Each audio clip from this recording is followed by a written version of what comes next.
Lagay natin itong sibuyas.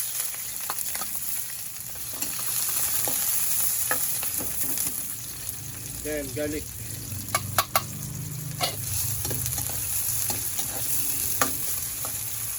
Lagyan natin ang chicken breast.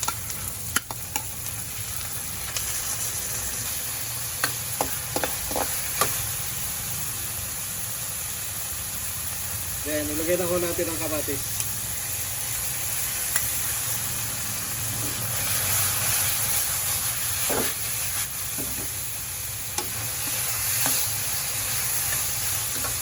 Pag lamog na yung kamatis, lagyan na natin ang patis.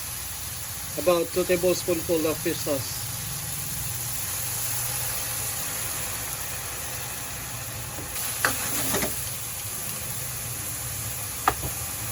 Saka natin ilagay ang ampalaya.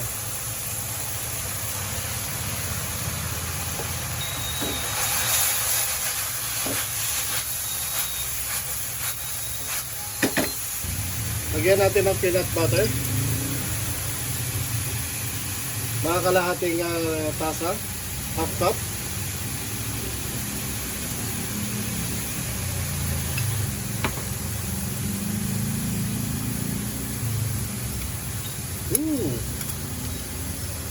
Sarap.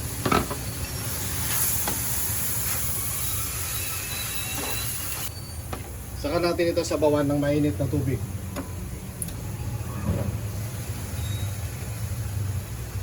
Sabawan natin about 1 glass of water. Pwede na natin ilagay ang ating sotanghon.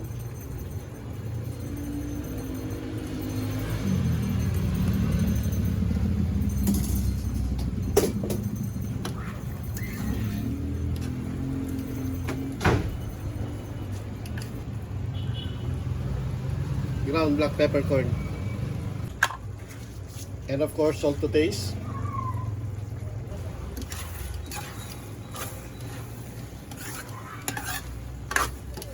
Alright, okay na po ang ating ampalaya sotanghon with peanut butter.